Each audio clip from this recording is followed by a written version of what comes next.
Today, we be destroying a kitchen. It's countertop time, baby.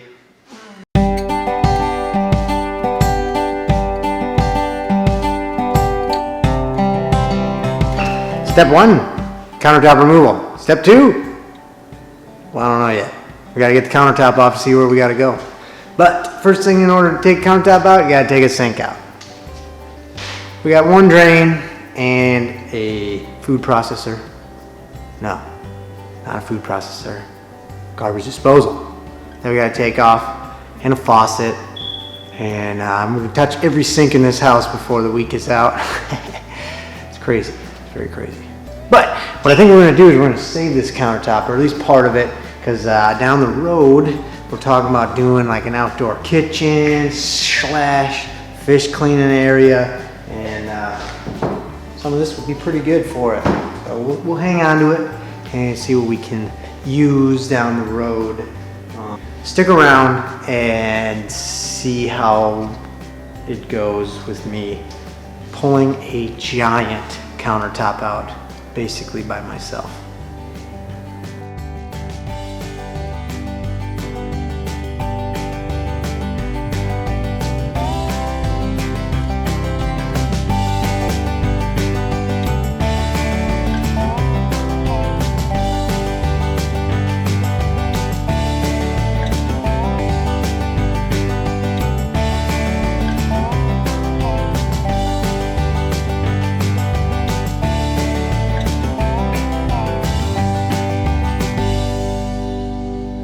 Okay, it's the second day of this project. I have brought in some of the countertop pieces and I've installed the sink. This is a large apron sink, which is going to be really super cool. But you had to build frames and stuff and get it centered. So I had to get it all put in and centered and leveled first before I could do the countertop, which will end up looking like this in a second, something like that. So it'll be a flush mount countertop, and it's gonna look beautiful. It's gonna look wonderful. This counter from wall to wall, I think, was like 13 feet, which they don't sell anything that big, and I don't feel like making my own right now. I don't have the time or tools for it. So I've got an 8-foot piece and a 6-foot piece. And the 8-foot will go all the way to the far corner of the sink, and then the 6-foot I'll have to cut down, but it'll butt right up to the other side of the sink. I've made my measurements. Originally this was going to go on that side, but it's slightly unlevel over there. So if I were to bring it back behind the sink, it was going to rise way up high, and I was going to have an issue. So now, being that this side's level, I'm going to put it here and run it over so I'll be level all the way to that back corner. Then all I have to do is bevel my edge on my 6-foot, and you'll never really, it's not much, but it's enough that it would be noticeable if I left the 8-footer there. So I've got my measurements put on the board for the sink cutout, and I'm going to cut that now. I've given myself about a 1/4 inch of tolerance, so I'm actually going to cut it 1/4 inch small. Lay it in there just to make sure I've got my angles just right, and then I'll go back and shave off what I need to, which will actually be kind of tricky to shave off, but I've got a jig that should work out pretty well. Gives me a good straight edge on there, and well, you'll be able to see anyway when I'm doing that how it works out. Anyway, thanks for watching. Stay tuned. I love you all, and I appreciate you watching. I really hope you enjoy seeing the mess I make and possibly the progress.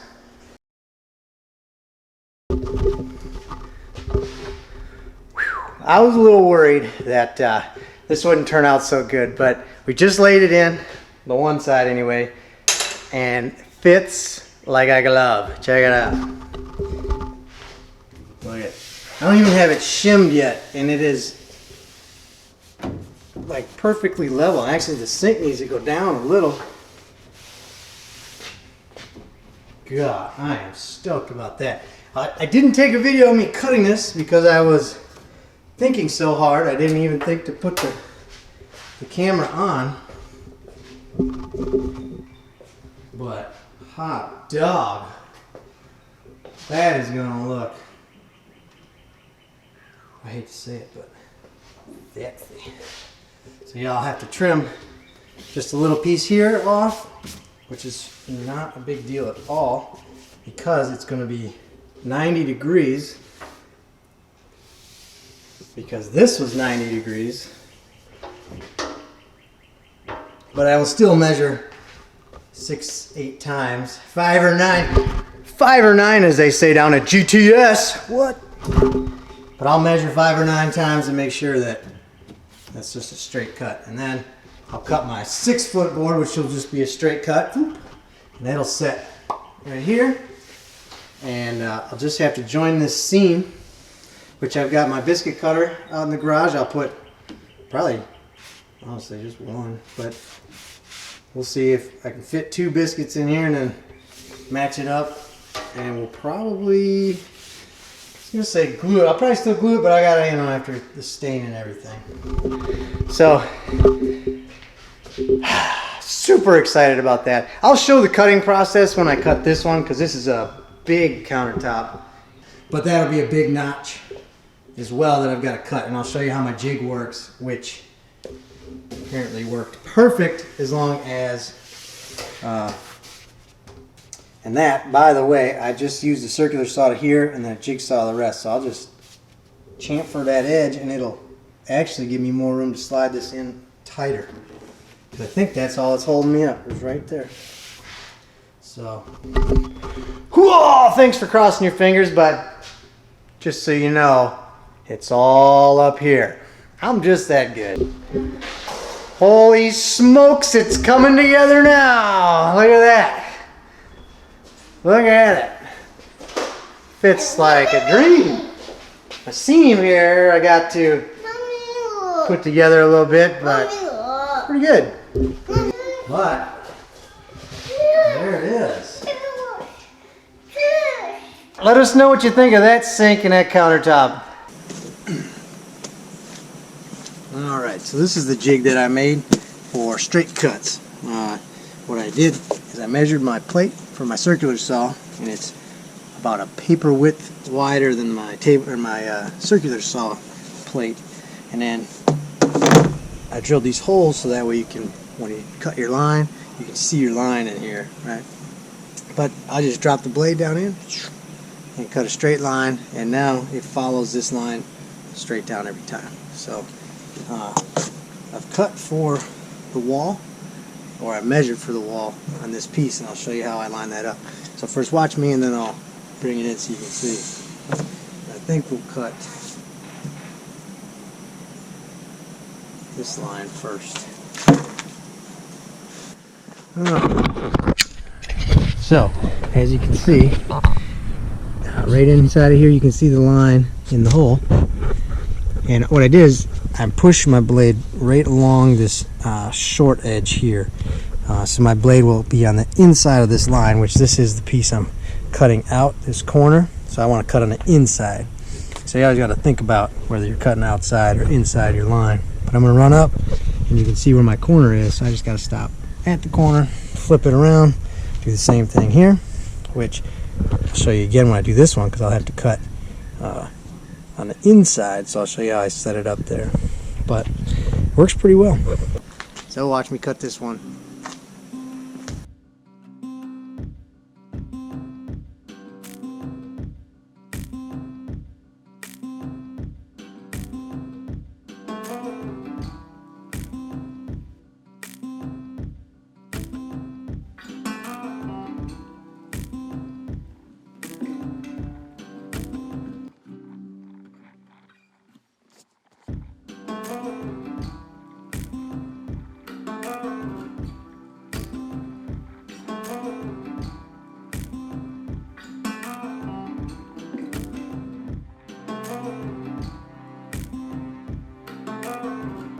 Alright, so it always takes a little bit of maneuvering to get exactly what you need.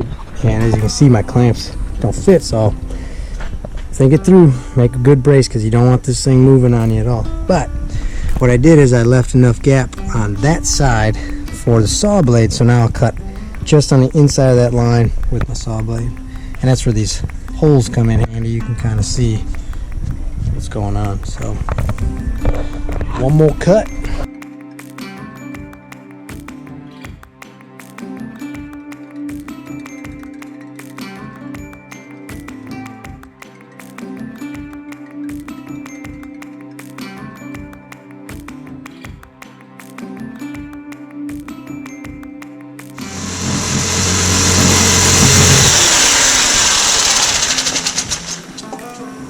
Boom.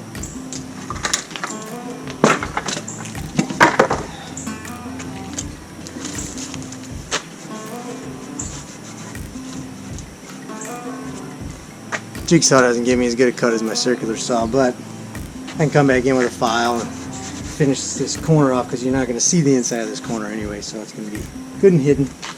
But now we get to go fit it. Let's take it inside and see how it looks.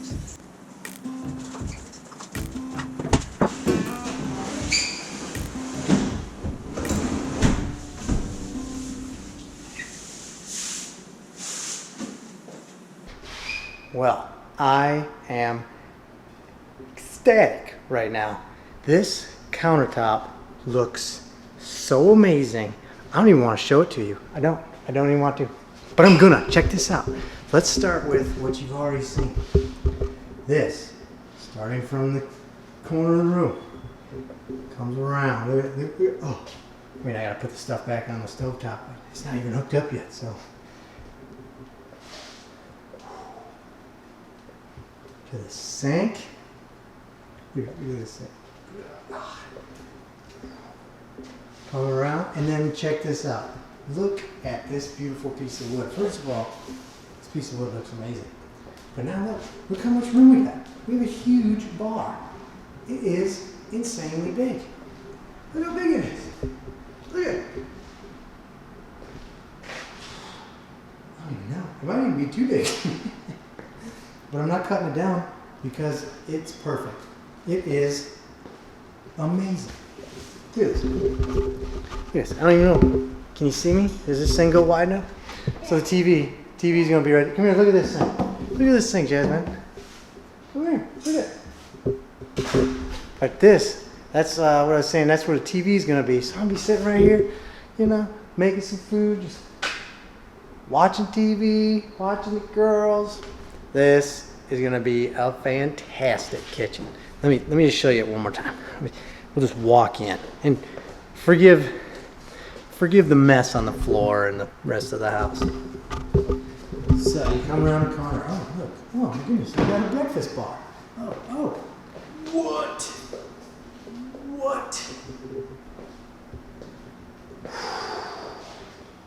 I know there's a lot of different countertops out there. Granite was definitely something we were thinking about doing, but the price savings alone to get something like this makes it worth it. And I mean, look at that. I'm gonna have to do a little bit of adjustment here so that it sits just right. But that is the final product, aside from finishing it. All right, as you can see, I got everything fit with the countertops, and now I've taken them off, and we're about to start staining and then polyurethaning them so that they're finished and ready product to put on here. So let me take you out to where they are in the garage. There they are. So I've already gone through and sanded them with 180 and 220. Oh, hang on. How's that? There we go. I've already sanded them with 180 and 220.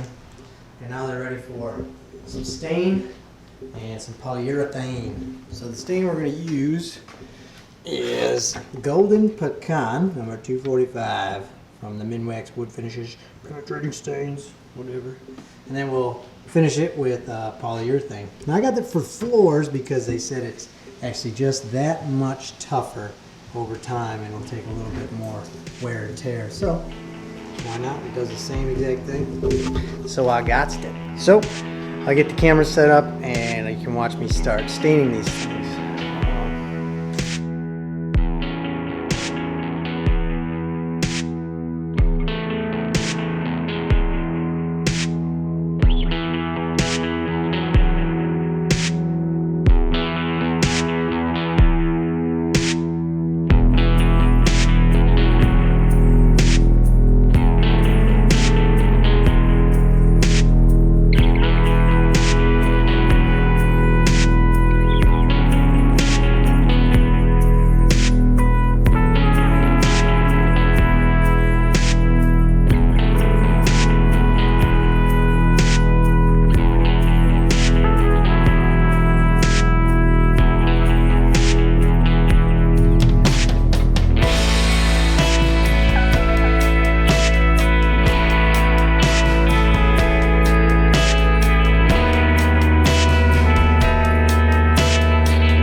Well, the countertops are complete.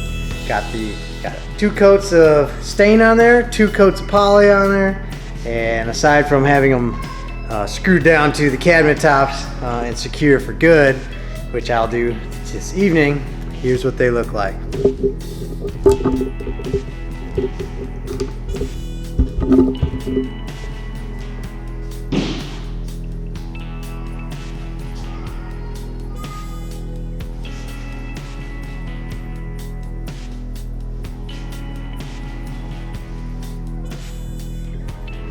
It's a pretty good fit. I'll have to adjust a few little things, nothing major, but with the poly, 2 coats of poly on there, some of these joints got a little bit tighter, so I may have to do just a touch of sanding and just a little bit of bumping and placing. And I have to put in a couple of shims in a few places to really level it out. But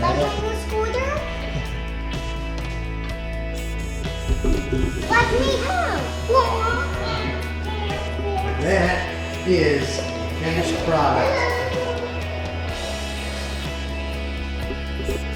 Well, thank you for watching. Hope you enjoyed it, and if you did, leave me a thumbs up and a comment, and hit that subscribe button. I'd love to have you around more often. This probably won't be the last video of the house. I'm going to actually walk around right now and recap everything we've done, but I'm hoping to just hit the boat out more often and catch some more fish. So stay tuned to the Cajun Yankee Outdoors. There's a lot more to come. This summer is going to be amazing, as long as COVID-19 at some point disappears out of our lives and allows us to get back out into the world and do things. But they haven't closed every boat landing, and there's still a lot of people out there doing their social distancing out on the water, which is where I want to be.